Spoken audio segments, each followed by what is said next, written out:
antara dua, hukum jahiliyah atau hukum Allah. Kalau kamu yakin hukum Allah adalah hukum yang benar,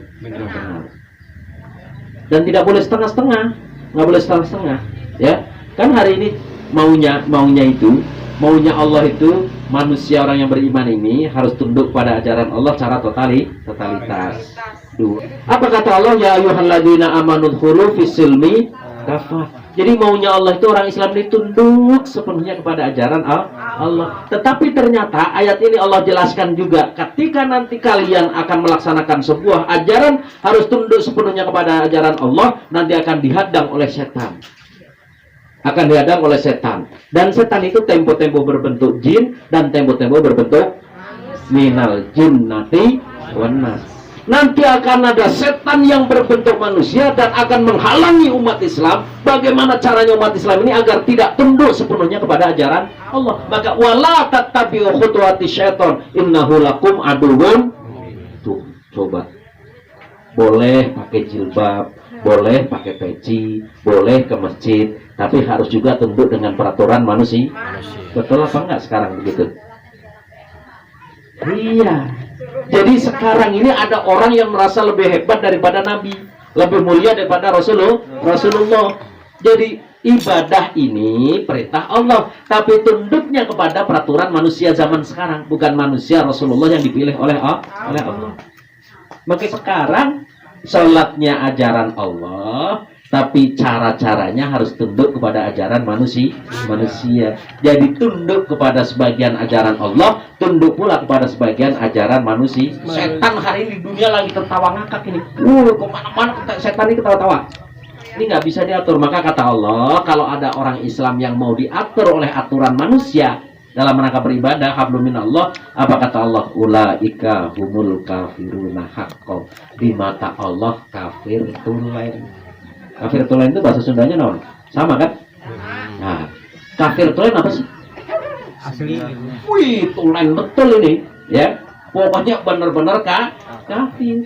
Enggak mending kan yang penting mending kita ini sholat sudah mau, walaupun peraturan manusia cara sholatnya nggak bisa, kata Allah. Qul fisilmi kafah. Maka Idul Fitri yang kita lakukan setahun sekali itu masih hanya sekedar teori.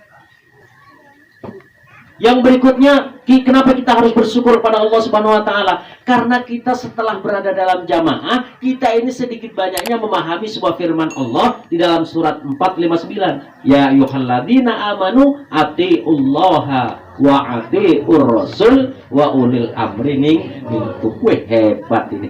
Sekolahnya mah nggak tinggi-tinggi, apalagi zaman-zaman beliau ini. Sekolahnya cuma di SR. Tahu SR? Ya, begitu ya dulu ya. Woi, kelas 4 itu sudah menjadi pegawai negeri itu. Kelas 4 SR itu jadi pegawai negeri. Nggak ada yang tinggi-tinggi. Tapi setelah kita berada dalam jamaah, faham yang dinamakan ulil amri minkum itu apa? Oh, ternyata ulil amri minkum itu bukan raja.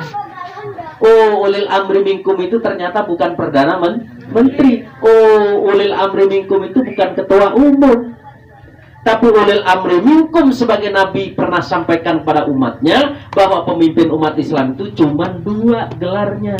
Dari Nabi Adam sampai Nabi Muhammad gelarnya Nabi dengan sistemnya nubuah. Setelah Nabi Muhammad wafat, pemimpin umat Islam ulil amri minkum yang dimaksud adalah khalifah.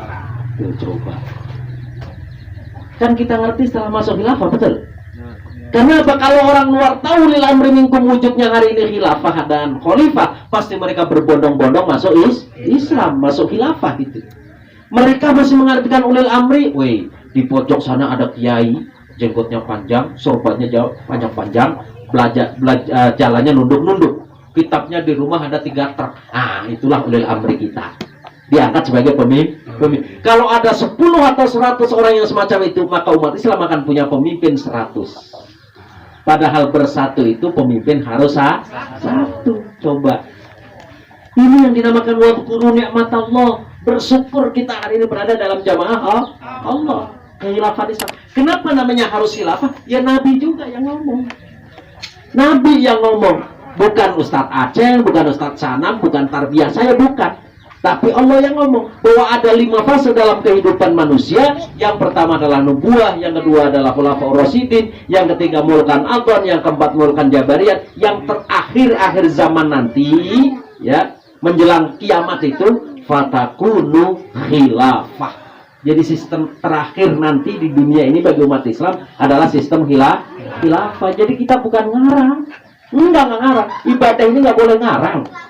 Ya, karena apa? Ajaran Islam itu al-yauma akmaltu lakum dinakum wa atmamtu alaikum nikmati wa raditu lakum Islam madinah. Wujud Islam ini sudah cukup dan sempurna. Segala bentuk peribadatan kepada Allah, segala bentuk perintah yang Allah perintahkan kepada manusia, pasti Allah sudah memberikan contoh dan ajaran.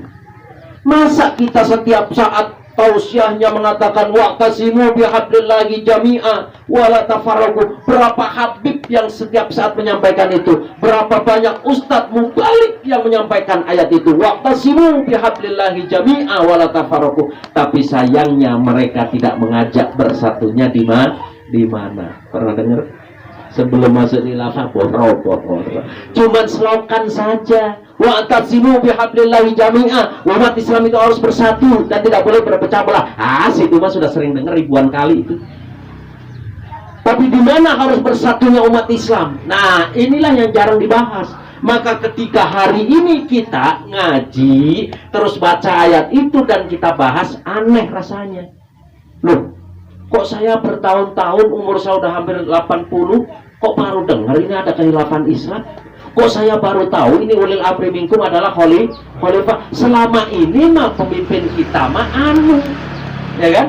Pemimpin kita mah anu tuh, yang bisa masuk TV itu pemimpin kita. Tiba-tiba sekarang wajar saja. Kenapa umat Islam hari ini tidak paham ulil amri minkum? Karena umat Islam mengalami masa fatrah kosong kepemimpinan hampir lebih 90 tahun bagi yang baru kenal sekarang. Tapi kalau dari masa kehancuran 1924 dan dimaklumatkan kembali sistem khilafah Islam, maka 73 tahun umat Islam hidup di bawah kepemimpinan non-Islam.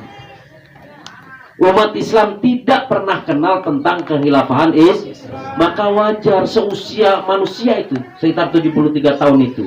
Ya wajar saja kalau kita kaget hari ini, loh kok baru ada khalifah, baru ada khilafah.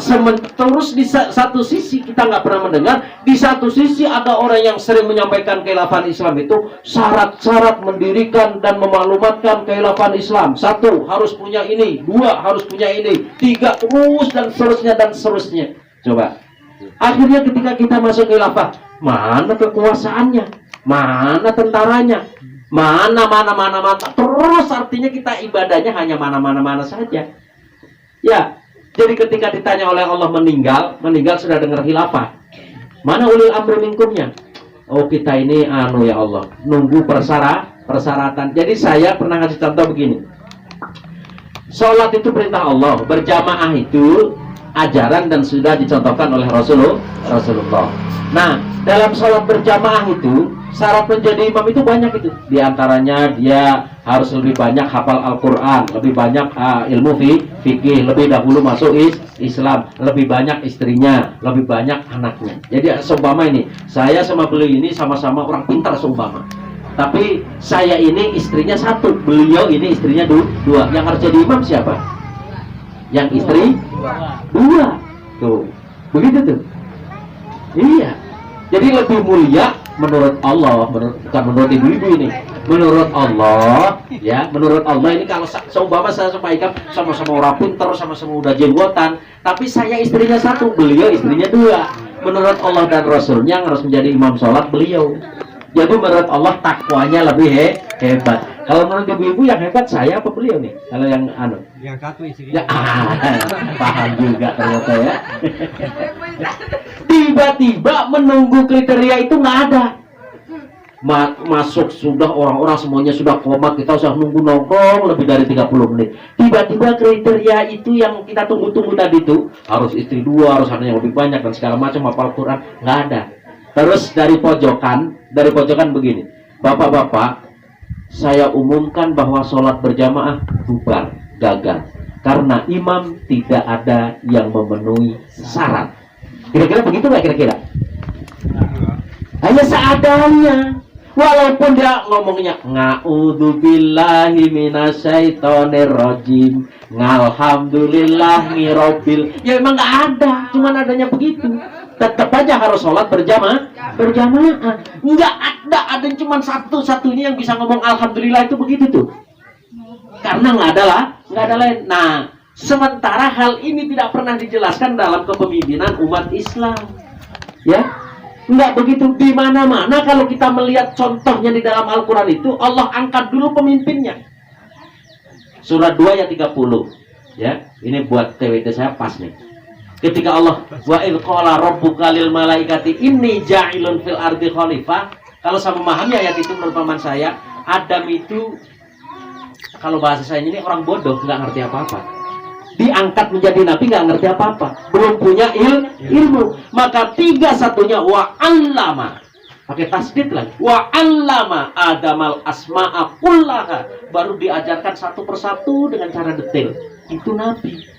Nah, kalau kita hari ini sebagai petugas khilafah Islam atau sebagai khalifah hari ini wajar saja, karena khalifah itu tidak lebih hebat daripada nabi. Inilah yang harus dijelaskan kepada umat Islam.